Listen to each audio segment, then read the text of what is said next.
Hello everyone, my name is Mike Rondo. Welcome to my channel. Now typically I don't do true crime on this channel. I normally talk about pipes, pipe tobacco, and books, occasionally philosophy and such. I don't really get into true crime all that much, although it is a interest of mine. I don't normally do that on this channel, although in the past I have talked about doing a true crime podcast on here, and on this channel you'll notice some of my earlier videos. If you want to go to the Wayback Machine, you'll see that I did a video on Craig Price and I think a few others or whatnot and stuff. But for the most part, I don't do that on this channel. But in any case, I felt compelled to kind of talk about the Idaho murder mystery because it's one of those cases that kind of just jumps out at you, and it's very intriguing and baffling, and well, like you, I'm trying to make sense of it myself, and it's not necessarily easy to do. But before we get into that, I just want to say my heart goes out to the families, the friends, the parents especially, that whole community. I can't even fathom what the hell you're going through, or how any of this feels. I have no idea, and it's frightening, to say the least. But anyway. And going forward, I just want you to say to everybody that's watching this, if you're into true crime, you're into new into true crime, you got to be careful when you do these things. You can't be like in high school or junior high and just point fingers at people and call them guilty or whatnot. You got to be very careful with these things. You can't just go willy-nilly and throw stuff at people. Everyone's innocent until proven guilty in this country, whether you like it or not. That's how it is and how it should be. With that said, I felt compelled to maybe shed some light on things that I've come across in my research, in doing things and kind of investigating, if you will. I'm an armchair quarterback, or investigator, if you will. I don't know all the facts or all the information that the police do. None of us do. And I get why they're holding things back, obviously. It's funny because like the New Bedford highway killer, which is a case that's stuck with me since I was 11 years old, 12 years old, that's kind of my white whale, as Billy Jensen says. That's the one that's always stuck to me. Now, it's been 33 years for that, almost 34 years, and the police are still tight-lipped, and I get it. It's frustrating, so I get why people get frustrated. But this is a case is new, more or less, and it's going to take some time. But there's a few things that, you know, as you research this, you look at things aren't adding up. Because the intriguing part is, okay, you got two people at the fraternity at a party. Then you got two other people that went to another party. So two separate locations, two groups of people in different locations, then coming back to the central point, which is the house. And on two different floors. So it's kind of weird. Very weird, just like the house is set up weird. So things are wonky. So in the early days of reporting, and this kind of got lost in the communication, I think, or we just interpreted wrong, with the 911 call, which I don't think they'll release anytime soon. Let me get my pipe here and have a puff so I can get my thoughts here.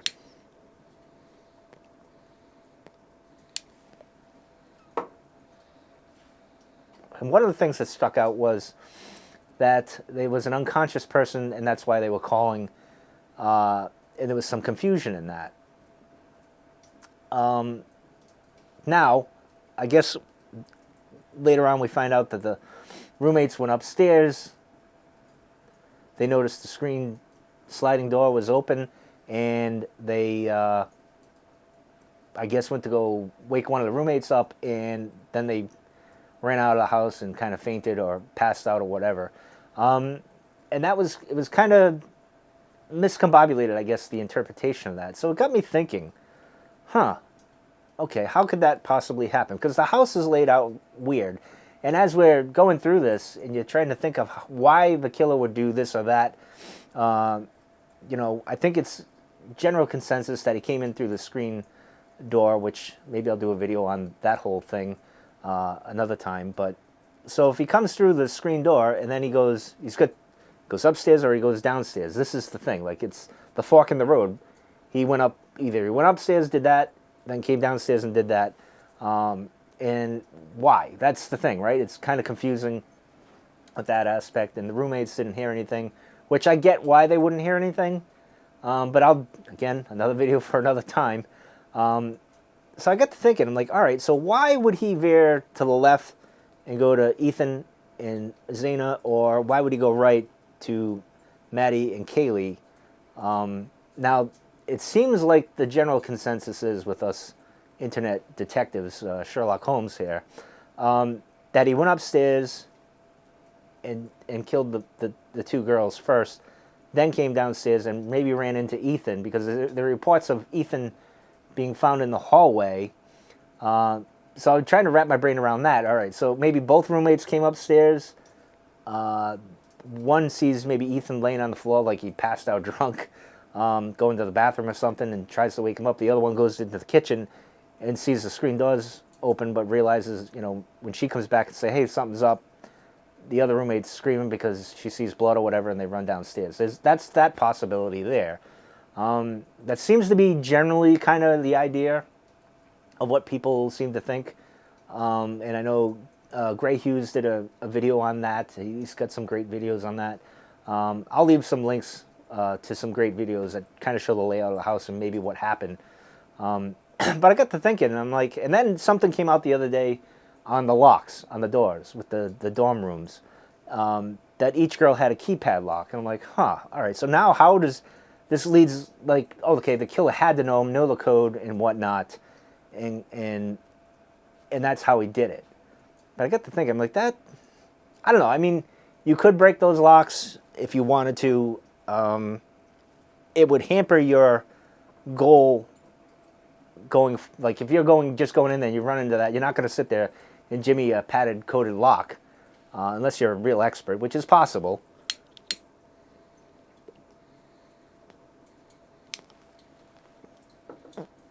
So like everyone else, I said, well, let me see if I can find anything that shows those rooms and maybe clarify how Ethan was found, or how the girls went about with that 911 call. And so I did find a video on Kaylee's Instagram, and I feel weird about doing this because, I mean, it's public. You can see it. Guys can go find it. But I'll play the video. As you can see here, so that's going up the stairs. As you can see, there's a TV there. There is a stairway, and it goes further back than I thought. That stairway, and the thing I wanted to point out. Let me get to this. I have a picture of it, but I want to scrub through the video. Now, what I want to show. Oops, I got to go back. I'll show a picture. I don't know if you can see that because of my camera, but I'll show. Actually, I should probably show maybe a better in this video. Hold on. Patient. It's not going to really show it. It's tough to see here. But in any case, I'll go to the photos because that's probably a better view of it. Let me get to my photos here. Let's see. I just had them. All right. So here's the photo. As you can see, there is, I know the glare is kind of, all right, so see the blue line? If you look at that door, right there, there's a regular door handle, a regular doorknob, excuse me, which is not a key-coded lock. That is the second bedroom on the second floor there, right behind the living room. Whoop, phone went dark there. And, of course, I'll get another picture of, I believe, Kaylee walking by, and you can see right there, there's another door knob, a regular doorknob. It's not a keypad. Now, I'm not saying that this is how the other bedrooms are. I'd imagine the first floor, it would make sense to me that those would be keypads because you're on the first floor, there's a keypad there. That's just extra security. As you go up, maybe that's not the case. I'm not sure if it was Zaina's dad, Kaylee's dad, or Maddie's dad that was there fixing the lock a week before the murders. And I'm not sure, nobody knows what kind of lock he did, but there was a report that they each had a keypad lock. And maybe that's true. I'm not sure.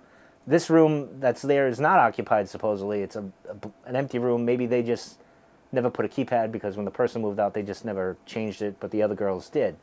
So I got to thinking, well, maybe the rooms upstairs really didn't have that. I'm not sure. Now, just so you all know, I'm not married to this theory, logic, or or idea, if you will. So, you know, I don't mind anyone commenting and saying, no, Mike, this, that, or the other, but be reasonable. Don't be a dick. If you're a dick, you say anything bad about the families or the victims or whatever, I'll just block you and move on with life. But I'm all for constructive criticism and trying to figure these things out. But the other thing that got me thinking was, okay, back to the 911 call with the roommates where they ran out of the house or whatever because they said an unconscious person. Now, there is a theory that the girls saw what they saw, they ran out, and one of the girls fainted, and a passerby picked the phone up and said, oh, someone's unconscious or whatever, which is probably what happened. But I got to thinking, as you can see, let me go back to the camera here. Let me get the, let's see, back to the video. I just want to point out, as you can see, right, oh, hold on. There is a couch.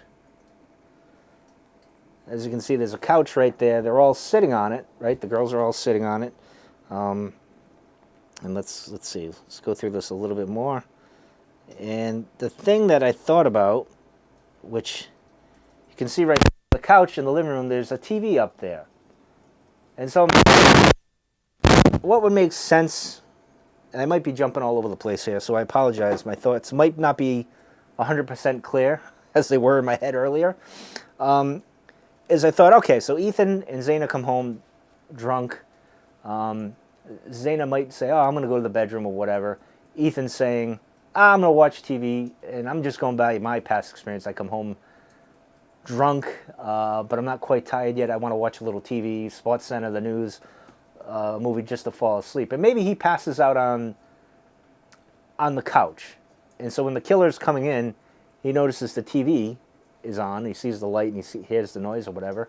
And so he peeks in and he sees Ethan there and decides, well, I got to take this one out. Or he could have just went up the stairs, killed them, and then came downstairs, killed him, and then maybe noticed Zaina left the door open, knowing that Ethan was going to come in at some point. He'll wake up and he'll come into bed and whatnot. That is a possibility. I'm not married to this idea. I don't know if this is really what happened. I mean, the thing with the doorknobs, the police know. They know what's what. They got all the photos and everything. They know what's what. But for the regular public as us, we're just assuming the reporters say, oh, they all have keypad locks. You know, they showed a picture or whatever. That's not necessarily true. Sure, the door coming in has got a keypad, but the bedrooms, I don't know. It would make more sense now when you look at that. You see one bedroom where the door is just a regular turn knob, and he can have access no problem. Whereas if it was a keypad, it would be a problem. Now, maybe there is a keypad, but like I said, Zaina left her door ajar, knowing that Ethan might come up, go in at some point during the night or in the morning, and join her again. Or the girls may be upstairs, they're on the third floor, they're thinking, not thinking right, they're drunk or whatever, or they're just, they feel relaxed, they're comfortable or whatever, they leave their door open for whatever reason, and he goes in and does his thing. I don't know. It's just something I wanted to bring up and show. Sometimes, you know, the news may say one thing, but you got to kind of dig a little deeper in these things and see for yourself the best you can. Now, again, I haven't found any videos or whatnot. I know there were photos of the other rooms, the upstairs rooms, that were on Zillow and Apartments.com, but they've been since kind of removed. And those were to show off the house or the you know, for renting and everything. Who knows if they moved in, they might have changed the locks. Who knows? I can't say for certain. So again, grain of salt, as they always say, with this information that I'm giving today. But anyway, those are some of the thoughts I wanted to give. I made a video on things, especially with the body cam footage. With I see 2 people running in the background, or 4 people, they say, running in the background. I have thoughts on that.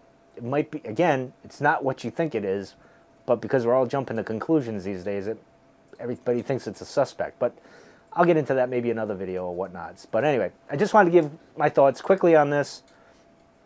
It's a case that's kind of stuck in my brain now, like a lot of other people, and I'm sure I'll have more videos to come on this. But anyway, thank you for tuning in. Sorry it's not as professional as like other crime tube, is that what the word they use? Or you know, YouTubers with these breakdowns and everything. I'm not professional. I don't normally do this on this channel, but I wanted to bring attention to how the girls may have seen the roommate. Well, I'll go to the couch thing. So Ethan's on the couch. He was murdered there.